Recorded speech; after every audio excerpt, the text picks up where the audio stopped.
नमस्कार साथियों, मैं नीति। आप सभी का स्वागत है मेरे YouTube चैनल ज्ञान स्रोत पर। आज जिस कहानी की चर्चा हम करने जा रहे हैं उस कहानी का नाम है वापस पत्थर बना दो। इस कहानी के रचयिता यादवेंद्र शर्मा चंद्र हैं। आइए कहानी की ओर चलते हैं।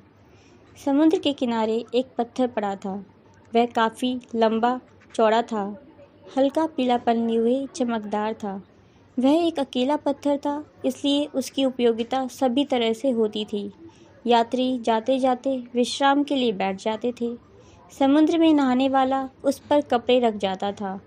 गर्मी में उसका जिस्म तपता था और सर्दी में ठिठुरता था। कई बार लकड़हारा लकड़ियाँ उस पर रख देता था। लकड़ियों के तीखे किनारे उसको चुभते थे। हाँ, जब कोई माली उस पर फूलों की गठरी रखता तो उसकी खुशबू से उसका मन मुग्ध हो जाता था। कभी कभी जंगल वाला उस पर बैठकर अपना भोजन करता, चटकारे लेता। उसकी आत्मा अलौकिक सुख पाती थी। वह अपनी नियति से दुखी था। सोचता था कि ईश्वर ने उसे इस स्थिति में क्यों डाला है, क्यों उसे राह का पत्थर बनाया। वह उसे कोई सम्मानजनक स्थिति देता है। कहते हैं 12 साल के बाद गंदी से गंदी जगह और बदनसीब से बदनसीब आदमी के भाग्य बदल जाते हैं। वर्षा का मौसम था। रिमझिम रिमझिम वर्षा हो रही थी। एक मूर्तिकार उधर से गुजर रहा था। अचानक बिजली चमकी। उस बिजली की चमक में वह पत्थर का टुकड़ा सोने की आभा की तरह चमका। मूर्तिकार का ध्यान उस ओर गया। मन ही मन उसने कहा कि यह पत्थर का टुकड़ा बहुत सुंदर है और चमकदार भी। वह उसके पास गया। उसने पत्थर पर हाथ फेरा। कोमल था।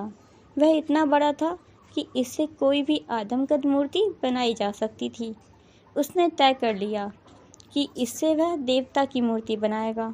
बस फिर क्या था, उसने मूर्ति बनाने का निश्चय किया और वह शिल्पी अपने शिष्यों के साथ उस पत्थर को तराशने लगा। कुछ दिनों बाद वह मूर्ति बनकर तैयार हो गई। मूर्ति अत्यंत आकर्षक और भव्य थी। मूर्ति को देखकर एक सेठ ने उसे खरीद लिया।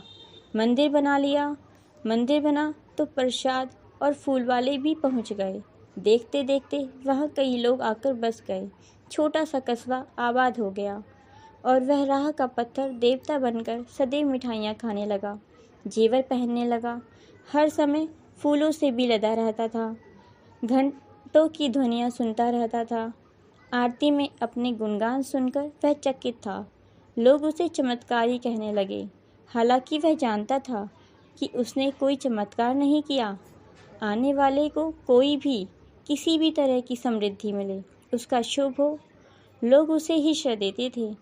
इतना होते हुए भी वह दुखी था, क्योंकि उसे पता था कि 2 नंबर वाले धन्ना सेठ उसका जागरण कराते हैं और भक्तजन कहलाते हैं। चोर, लुटेरे, हत्यारे अपने काम में सफल होकर महाप्रसाद चढ़ाते हैं। अन्यायी, अधर्मी राम नामी ओढ़कर मंदिर का विस्तार कराते हैं। पत्थर देवता बनकर दुखी रहने लगा। एक दिन तो हद हो गई। एक दलित दंपति दर्शन करने के लिए मंदिर में आने लगे तो उन्हें भीतर नहीं आने दिया गया। जब वे मंदिर में प्रवेश की हक की बात करने लगे तो उन्हें पीटकर भगा दिया गया। पत्थर को यह भेदभाव पसंद नहीं आया। वह क्रोध में भरकर बोला, मुझे वापस पत्थर बना दो। उसके तीसरे दिन वह भव्य मूर्ति खंड खंड हुई मंदिर में पड़ी थी। लाखों प्रयास के बाद भी मूर्ति तोड़क का पता नहीं चला। एक बालक ने नाक भौं सिकोड़कर कहा, यह कैसा देवता जो स्वयं अपनी रक्षा नहीं कर सका, फिर हमारी रक्षा कैसे करेगा। पत्थर है पत्थर, कहकर बालक भाग गया। आशा करती हूँ आपको मेरी ये कहानी पसंद आई होगी। धन्यवाद।